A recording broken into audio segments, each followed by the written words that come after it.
It's another Monday on Sports Express. We start with the numbers. England beaten by Czech Republic for their first loss in Euro or World Cup qualifying in 10 years. The Nigerian amputee football team, the Special Eagles, scored 9 goals in all before losing to Angola in the final of the African Nations Cup. We are down to the final 8 at the Rugby World Cup as host Japan make Asian history by reaching the quarterfinals after a 7-point victory over Scotland. It's a record 6 straight constructors titles for Mercedes as Will Hamilton inches closer to adding to his 5 World Championships with a podium finish in Japan. Neither Novak Djokovic nor Roger Federer made it to the last 4 at the Shanghai Masters as Daniel Medvedev went on to claim the title. Teenage sensation Coco Gauff wins her maiden WTA trophy with a 3-set victory over Yelena Ostapenko. Eliud Kipchoge makes history running the marathon in under 2 hours and is 2-2 for Joe Aribo as the Super Eagles play out a 1-1 draw against Brazil in Singapore. And this is your number 1 sports show on radio. My name is Dick Jomotembo. Welcome to Sports Express, brought to you by MTN.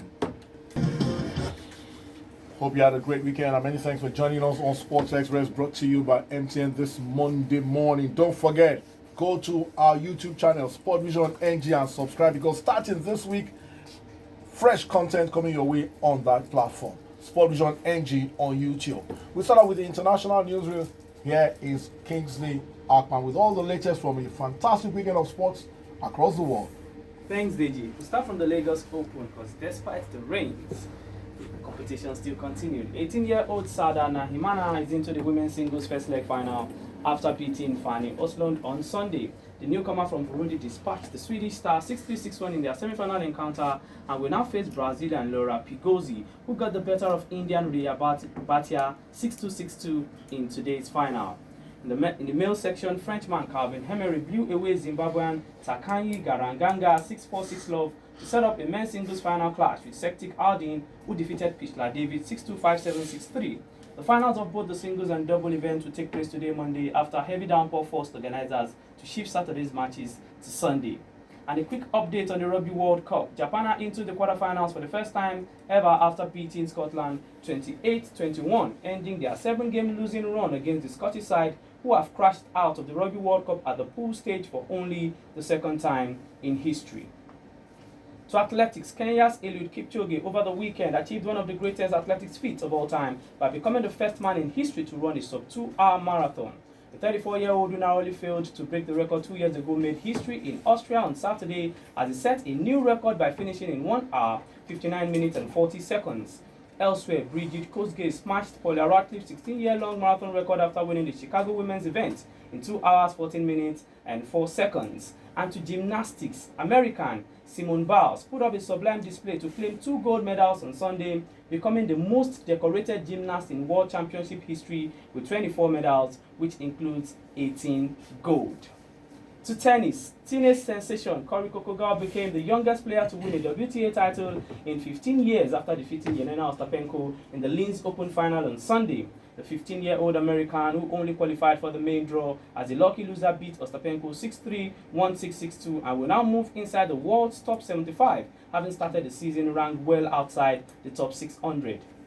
And to the men's corner, Daniel Medvedev extended his impressive form so far this season by capturing the Shanghai Masters title after seeing off Alexander Zverev also on Sunday. The third-seeded Medvedev picked up his 3rd title in 6 consecutive finals with a 6-4, 6-4 win over Zverev. And finally, we drive off to Formula 1. Mercedes Valtteri Bottas claimed his 3rd victory of the season after winning the Japanese Grand Prix on Sunday. The 30-year-old was immaculate on the Suzuki circuit, beating Ferrari Sebastian Vettel to the 2nd spot, while teammate and championship favourite Lewis Hamilton finished in 3rd place. Bottas' feat has secured the Formula 1 record 6 straight World Championship double for Mercedes, with 4 races to go, as the Finn remains the only driver who can catch Hamilton, who leads the pack with 64 points. Thank you very much. Quite a lot to get through there. Kingsley, we return after the break to the Nigerian sports scene. Ladies. Welcome back to the Nigerian sports scene on Sports Express, brought to you by MTN. Bode Oguntoyi steps in, Bode, well, I think it was a heartwarming performance by the Super Eagles against Brazil on Sunday. I don't know what you make of it. It was 1-1, and then it's good to have a goal-scoring midfielder in the mix. Yep. 2-2 for Aribo. He definitely, and this goal was not a straightforward goal like the one he scored against Ukraine. It was a tap. This one he had to create it. Take out 2 defenders and knocked the ball into the back of the net. Casemiro equalized, but 1-1, your thoughts on the game, buddy? I think it was a good game, DJ. I didn't expect they were going to play this well, despite the fact that they played a fantastic first half against Ukraine. I thought that Brazilians, given the results of the game against Senegal, would come out all guns blazing. And they did actually. They did, yeah. But the Eagles contained them. I like the fact that the defense line didn't panic. Yeah. We used to the Eagles when they play against these so-called big teams in quotes. They make panic, errors. Yeah, they make errors. But this time they were calm, they were assured. They got the first goal. They should have scored more. I still think that General Troy needs to, when in this friend, take a look at more players. I think some players should have gone at half time. I was going to come to that. But even then, to get a 1-1 draw against Syrian world champions, you can't joke with that. You can't joke with that, and maybe it's a bit unfair to criticize General Troy, but I'm going to criticize him a little bit because when you bring on a player like Ramon Aziz, 84 minutes, you want to see a bit more of him. Peter Olayinka, 89th minute. These are guys you want to take a look at. Have you given them a fair crack of the whip? Because the tendency is that he might not call them again. I hope to be proved wrong, but you've not given them, and he didn't make any change until the 74th. The first change, Okoye for Uzoho, was forced because Uzoho was injured. Yep. And we haven't had a follow-up on that, but it looks like a really bad injury to me. I hope he looks like... I thought they should have given us an update by now. Yeah, by now. I thought we should have gotten an was update taken by out of the now. stadium during the game. And I do feel that Singapore, they have enough medical facility to tell us what's wrong. I think the NFF should have given us an update. I'd expect someone today. But as a follow-up to what you said, DJ, I think after we saw Aribo in the first half, now we know what this young man can do. 45 minutes, take him off. And I had some news that his manager at Rangers, Gerrard, was complaining that they played him for so long. I think just take him at half time, play somebody else. Because look, I feel Rome wanted to win. Yeah, or at least not lose. Yeah, they don't want to lose. They don't want to change the dynamics of the team too much. I agree with you on that. We should have seen more. I agree with you. We should have seen more of this players. But again, like I said, let's emphasize it was a good result. It was a good result, good performance, especially going forward. Excellent performance by the team. All right, buddy. I have something here on the amputees, the special eagles who lost in the final. We thank people like Fred Dore for supporting them. But before we get to that, I read there's a story Demola sent about Nigeria playing, Golden Eagles playing against Sao Paulo. Sao Paulo. We don't know whether it's a Sao Paulo team. It can't be. It cannot be the Sao It Paulo has to be team. the Sao Paulo. Maybe these teams have age grade teams, 17, Exactly. 20, and then the full team. I don't think the Sao Paulo team will fall out against under 17. Yeah. I don't think they will do that. They will do that. These are good men. It has to be the feeder team. Yeah, I think it's going to be one of their. And I don't see the point in. I'm sorry, I don't see the point in Demola sending out a story about Pinnick making a call to the minister and the Lagos State governor before the Brazil friendly. They're charging it's a friendly match, for crying out loud. We're not trying to win the World Cup. And we're trying some of these stories, some of the things we do are ridiculous. The story is a feel like it feels on the page of newspaper. Come on. Big up to the Amputee Eagles for what they did.